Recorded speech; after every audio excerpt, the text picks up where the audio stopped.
finding out that basketball players uh, got the coronavirus. I think two of them so far. Last night we learned that Golden State. Now here's a okay. So last night I saw a video saying Golden State was going to play with no audience, right? And a couple nights before that, I saw that LeBron James said he ain't playing if there's no audience, right? So it's developed this coronavirus. I told you guys, man, this thing is developing real fast. So you guys remember when I was talking, I think last year when I was saying that it doesn't matter if there's an audience there or not because they make money off of the ads. You know, a lot of the money that they get is off of television, off of the ads and things like. And this is why I don't watch it because I think the games are fake. You know, so that's how they're getting money now. But here's a newer development since Rudy, what's this guy's name? This guy, this idiot does an interview and clearly has a coronavirus, and then starts touching all the reporters' mics and all the recording equipment on purpose. And he kind of laughs and and walks back into and jogs back into the locker room. But that's a serious thing. You know what I'm saying? You can't just touch everything when you know you have it. Now you're purposely spreading it. I seriously hope that he never plays basketball again because it's not like you're spreading a common cold. You're spreading something that definitely can, not kill healthy players, but can kill, people's families, grandmas and stuff like that. Those are the people who are susceptible to it. Your grandparents, even guys like my age, I'm 52, if you got like some type of, bronchitis and stuff like that, stuff wrong with your lungs, once it gets in there and you got fluid in your lungs and, it can get bad. But now they even canceled the Utah Jazz and Thunder. They're quarantining a whole team. They got a whole team quarantined. Like, you guys aren't going nowhere. And what they do is they got a couple tests that they do.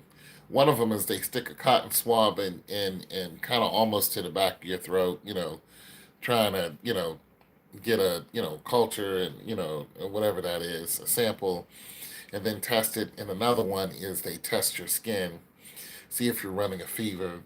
They got a lot of tests that they do. And of course, they can just, listen to some of your complaints. Like we know Tom Hanks has it. And he found out, his wife Rita has it because, uh, you know, she started showing signs of fever. So her temperature started going up, and then she started getting chills for no reason. And these people aren't exactly. I don't think she's out of menopause age. She might be, but chills. Mm, I don't know, but he said so. We started getting sick, so we went. Him and his wife went and they got tested, and shows that they are definitely positive, and so they have to quarantine their selves. Now the reporters are saying, being that Rudy Gilbert of the Utah Jazz and other people, he's not the only one who has it.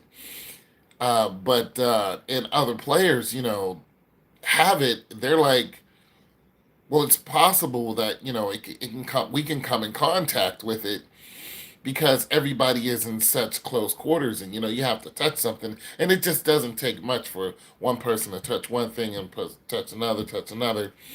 And since Rudy Gilbert, is just trying to spread it like an idiot, it just gives more chance of people who have it. But like I said, there's whole arenas that are just empty. They built that new arena out in Golden State. They're not playing ball in that arena. They're not invite. Okay, what they're not doing is they're not having the regular populace coming in to that arena. What they're having is like families and stuff like that coming and watch them play. So this is a brand new, billions of dollar, freaking arena. And it's just not happening. They're not bringing the populace in there. Of course, that's how they make their money. But it looks like, listen, it looks like sports on a whole is being shut down. And one of the reasons why they're shutting things down is because they don't want you to gather in groups of 1,000. I thought that was interesting. In groups of 1,000, I'm like, why just in groups of 1,000? Like, why would you put that number out there when the virus can just simply spread from one person to another? So even if you have groups of, well, okay, so here's why I think they did it, because of the number game, the simple number game of spreading. Uh, the propensity of it spreading in groups of 1,000, how quick it's jumping from one person to another. Now you got another guy who has it, and he has a coronavirus, and he is in Georgia, and this guy said, "I've never been to China. I've never been to, or any of these other countries that they're talking about." He's like, "I didn't go nowhere." Now this is the second case where I've heard of where somebody has got the coronavirus and did not travel. The president also said that he has put a travel ban on Europe. Now, he said except the United Kingdom. But I think that's going to change too drastically. Now, he said that they're watching over the shipping lanes. Of course, they still have to have shipment coming in and out and things along that line. And listen, okay, so let's think back for a minute. When the Black Plague affected Rome, let's just take Rome because it was a major city back then. But Rome had 1 million people. That's a lot of people back then. Rome had 1 million people back then when the Black Plague hit them, right? So when the Black Plague hit them, it traveled along the roads that the people traveled because it jumped from one person to another. And basically, it was mosquitoes, actually. Yeah, I think it was mosquitoes, biting people. But it traveled along the same roads that the people were. So even though the shipping lanes are still open, the coronavirus is going to travel along wherever the people are, and whatever. And thing about it is, you're quarantining countries, and you're pretty much, and you're saying, hey, this country can't come into America, but the shipping lanes can come into America. But here's the thing about it: the shipments, the shipments can come into America. So, it's very interesting, when people listen to Cardi B for news. But when I was listening to Cardi B, she was making a point kind of along that line. I forget what exactly she said, but it just made me think. Oh, she was talking about most of your stuff comes from China. She was like, most of your things come from. She has a weird way of being right, but she's correct. Most of your things come from China. So we know Europeans have it. We know China has it. We know Middle Easterns have it. And we know this thing is a pandemic. It is a pandemic. We know Americans have it. It's a pandemic. You have Dr. Oz and a lot of other doctors saying there's mixed messages. Some of them, for one, Dr. Oz said, listen, even if you have a mask, I have a mask. I have a medical mask. And one of these joints. He said, even if you have a mask, it may not work because you got people running around with masks on. He said, if you have facial hair, you can see I have a lot. He says it may not work. And, if you have facial hair, it may not work. He said, and also, he's not recommending people go out and get masks right now because, the people who, work in hospitals need it. But you had another doctor come on the news. I don't know if it was CNN, but he was like, the government is telling you not to panic, and which is true. You shouldn't panic, but the government is trying to downplay the whole thing. And I'm telling you right now that you guys need to, prepare. And I said this before in my other video, and he's saying you guys need to go ahead and prepare.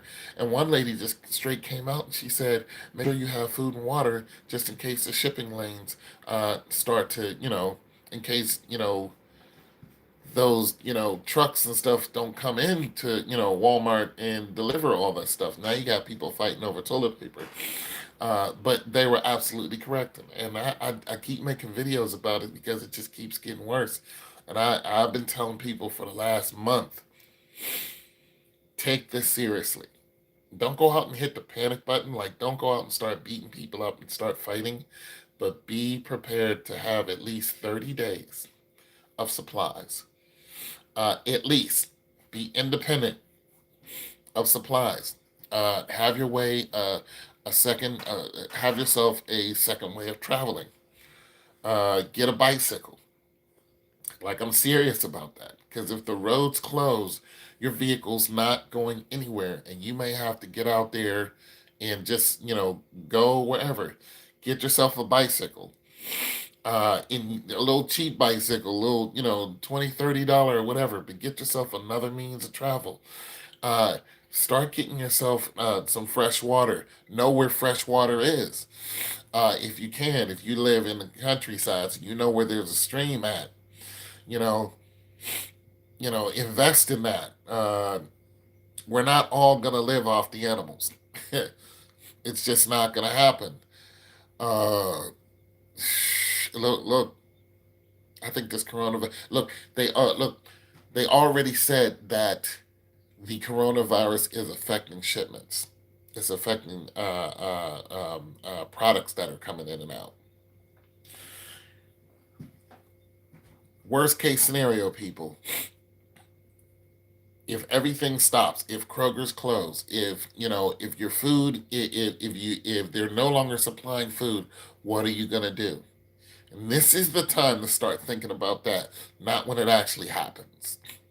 This is the time to prepare for that. You know what I'm saying? If you got a basement, you got a cellar, you got an attic, get yourself some, food that's non-perishable, cans, stuff that bugs can't get into. Get yourself some non-perishables and just, put it in your attic, put it in your basement or put it in your garage.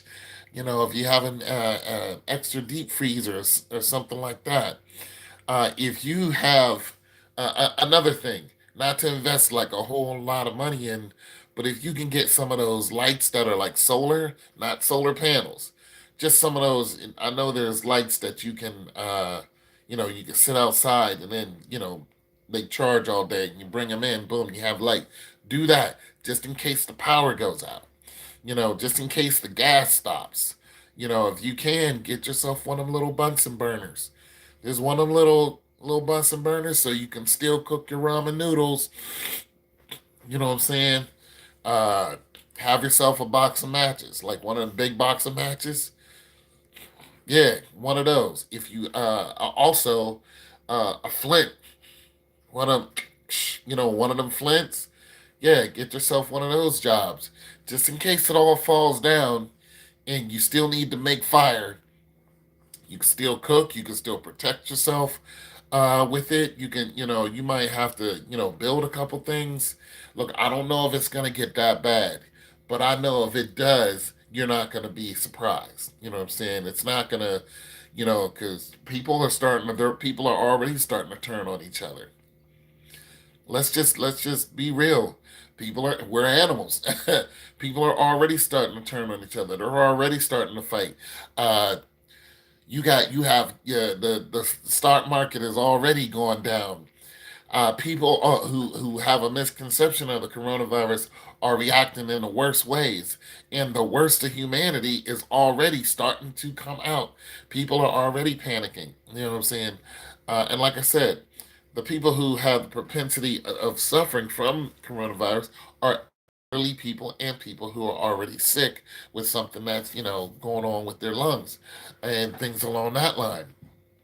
It doesn't mean that if you get the coronavirus that you're going to die, because we know that America, is a hotspot when it comes to medical miracles. You know what I'm saying? And it's not because of the European that lives here in America and is all superior. That's bullcrap. Because the truth is that the smartest people that come in and out of America, they come from other countries. So you have, mathematicians, doctors, and all that other kind of stuff. A lot of those people aren't even from this country, but they're Americans because this is a melting pot. You can come here and, yeah. Well, it is. It is. It it's really something how this disease, look, the president tried to reassure us. When I was listening to the president's speech, he only said only a few truths that actually transformed for me. For one, he said he will do everything in his power, to protect America. I believe that. I believe the president's going to do that. We may not like some things about Trump, but on a whole, America on a whole, I believe what he said. Like we know that Trump don't play with nobody. We know this. He don't care about everybody, but he don't play with nobody. So I believe that the CDC, the World Health Organization, I think they have their hands full. And Trump even was asking about the flu vaccine. He was like, "Yo, why can't we use the flu vaccine?" And then one of the doctors, that were in the room says that won't work. And then we hear a couple of days later, the not Dr. Oz, but another famous doctor, Dr. Drew, I think his name is. He said, make sure you get your flu shot. Make sure you get your influenza shot. Now, this brings us another thing that comes up. Yeah, Doctor Oz and Doctor Drew. Doctor Drew said make sure you get your flu shot because the flu has killed more people than coronavirus. Now this brings me to another issue because you have some people who will not get the flu shot. Okay, so this is getting radical, people. This is getting real radical. So let's just say that, okay, for one, we already know that there are certain places you cannot work if you did not get the flu shot. If your child, if your baby, whether newborn or however old that child is, if that child does not have the flu shot, that child is not able to go to school. That child is not able to go to daycare. Uh, if you have not received the flu shot, you are not working in a hospital or in a hospital or a medical environment. It's just, they're just not doing it. So now you get the compound of the coronavirus going on, and they're going to step that up. And I think that it's going to reach a fever pitch when it comes to getting shots. I think okay, we saw a video where a woman who was pregnant, she was like, I'm a Jew. I don't need all of this, medical stuff that you're trying to put in me. She was like, I don't want it. So the nurses had the police hold her down and administer a shot to this woman. And they try to say that the woman's hysterical, but she was recording the whole thing. She's like, "I do not want it. I'm not hysterical. I'm within my sound mind." And the police were like, "No, no, you need to get the shot." And she was like, "No, I don't want it. Don't give me the shot." And she recorded the whole thing because, for one, she's outnumbered, and the police have guns. They could say anything, and pretty much you're off the planet and your baby. And she was she was trying her best to resist with words, but she knew better.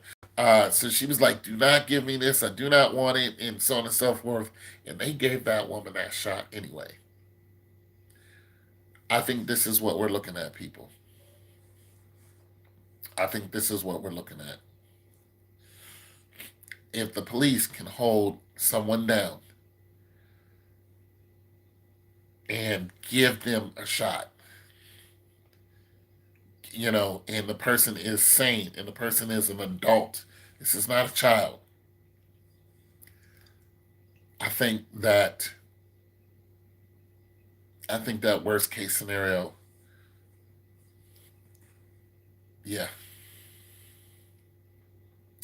we know what they're doing in China. They're doing all kind of heinous crimes in China. The government. We know that from what people are saying, this is from what people are saying from videos we've seen. The government is actually burning people alive. This is just stories that are just coming out of China that their government has taken sick people, put them in bags, and then thrown them in an incinerator, and the people are still alive.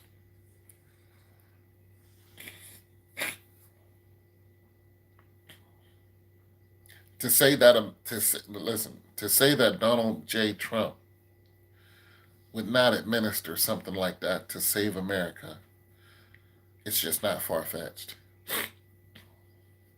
It's just not. And this whole election, you can forget it. Trump is going to win the election. It's not even a contest. He's going to win the election. And what's really scary is if this gets to a fever pitch, if it gets to anarchy 4 years from now, Donald Trump will still be the president. It's not going to be an election. It's not going to be a chance of an election. Nobody's going to care. So, batten down the hatches. I'm going to go get some supplies today. I'm cutting out my extra expenses. You know, I'm shutting down shop. Anything extra I was spending, I'm going to get some extra food. I'm making sure I'm able to eat when I don't have electricity and such. And I'm preparing. It's your boy Tonto too. God loves you, and so do I.